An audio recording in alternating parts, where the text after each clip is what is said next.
Good morning students. हम हिंदी व्याकरण पढ़ेंगे। हिंदी व्याकरण में हमारा टॉपिक है कारक।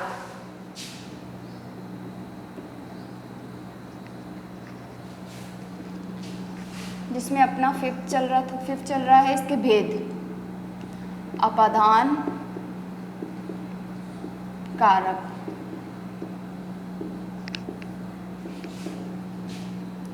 संज्ञा के जिस रूप से किसी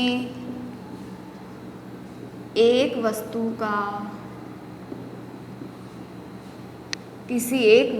का अलग होना पाया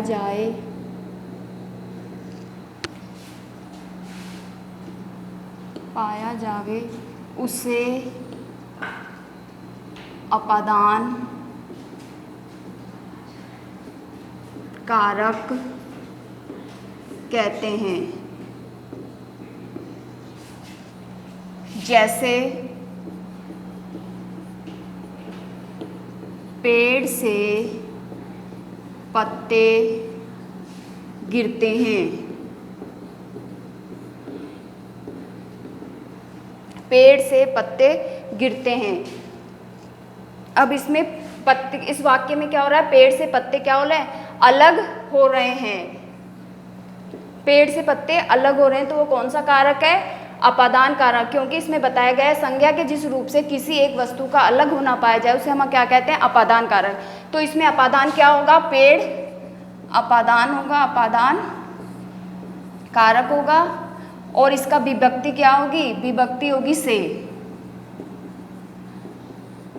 पेड़ से पत्ते अलग हो रहे, कौन अलग कर रहा है? से। तो इसका विभक्ति चिन्ह होगा से। नेक्स्ट आता है आपके संबंध कारक। संज्ञा के जिस रूप से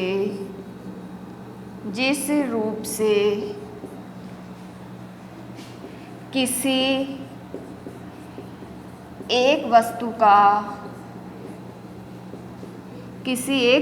का दूसरी वस्तु के साथ संबंध पाया जाए उसे संबंध कारक कहते हैं। जैसे यह बालिकाओं का विद्यालय है। यह बालिकाओं का विद्यालय है। तो इसमें क्या हो रहा है? बालिकाओं का संबंध किससे हो रहा है? विद्यालय से। तो इसमें संबंध कारक कौन सा होगा? बालिकाओं, क्योंकि संबंध बता रहा है विद्यालय से उनका। तो इसमें संबंध कारक होगा आपके बालिकाओं। ये संबंध कारक और विभक्ति चिन्ह होगी। इन दोनों के बीच में संबंध बता रहा है वो उसका विभक्ति चिन्ह का है, तो ये आपका होगा विभक्ति। भक्ति।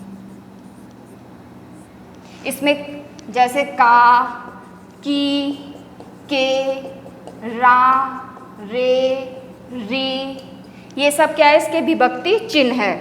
नेक्स्ट आता है आपके अधिकरण कारक।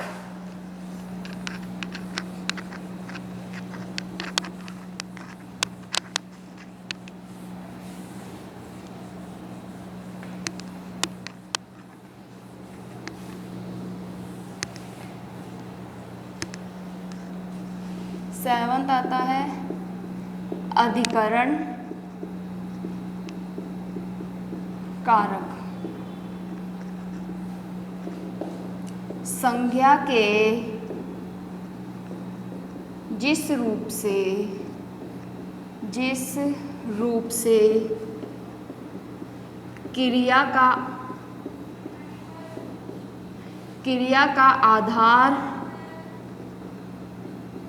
मालूम होवे, संज्ञा के जिस रूप से क्रिया का आधार मालूम हो या होवे हो, उसे अधिकरण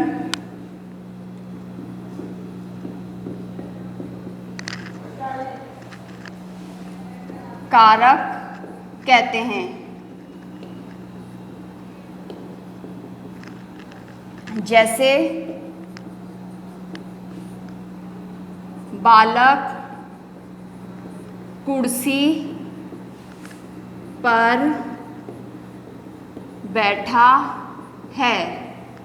इस वाक्य में बैठने के क्या बताया, इसमें आपने अधिकरण कारक में संज्ञा के जिसमें क्रिया का आधार आपको मालूम है उसे क्या कहेंगे, अधिकरण कारक। अब इसमें बालक कुर्सी पर बैठा है, बैठने की क्रिया किस पे हो रही है, कुर्सी पे, तो अधिकरण कारक क्या हुआ, कुर्सी। कुर्सी आपकी हुआ अधिकरण कारक। और पर क्या हुआ आपका, विभक्ति, इसका विभक्ति या विभक्ति चिन्ह, ये हुई पर। इसमें कौन कौन सी विभक्ति चिन्ह आते हैं, में, पे, पर। लास्ट आता है आपके संबोधन कारक। संज्ञा के जिस रूप से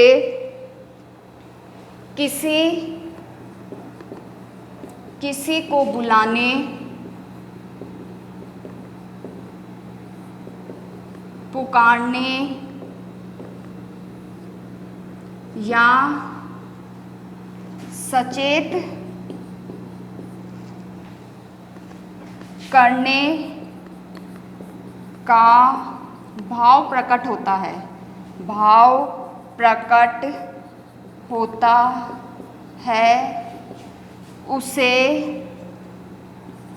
उसे संबोधन कारक कहते हैं।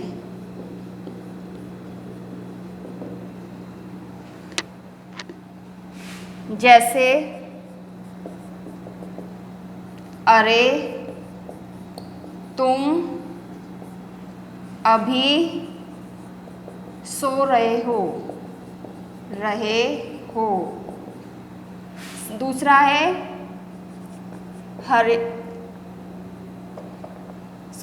हे छात्रों अपना पाठ याद करो। इसमें दो एग्जाम्पल लिए हैं। इसमें क्या बताया, संबोधन कार्य में संज्ञा के जिस रूप से किसी को बुलाने या पुकारने या सचेत करने का भाव प्रकट होता है। हम किसी को बुला रहे हैं, पुकारने, उसका भाव प्रकट होता है। जैसे एग्जाम्पल में देखो, जैसे अरे तुम अभी सो रहे हो, तो अरे के पीछे क्या लग रहा है, कुछ विस्मयी बोधक चिन्ह लगा हुआ है। अरे तुम अभी सो रहे हो, तो कौन इसमें संबोधन कारक कौन सा है, अरे और हे छात्रों, हे और अरे, ये आपके है संबोधन कारक। और ये संबोधन कारक जो होते हैं वो वाक्य के प्रारंभ में लगते हैं, कभी भी लास्ट में नहीं लगते। जहाँ से वाक्य प्रारंभ होगा है उसके पहले लगते हैं। अरे तुम अभी सो रहे, हे छात्रों अपना पाठ करो, कुछ भी इस तरीके से वाक्य बना सकते, लेकिन ये ध्यान रखना संबोधक कारण हमेशा वाक्य के प्रारंभ में लगते हैं। Thank you students.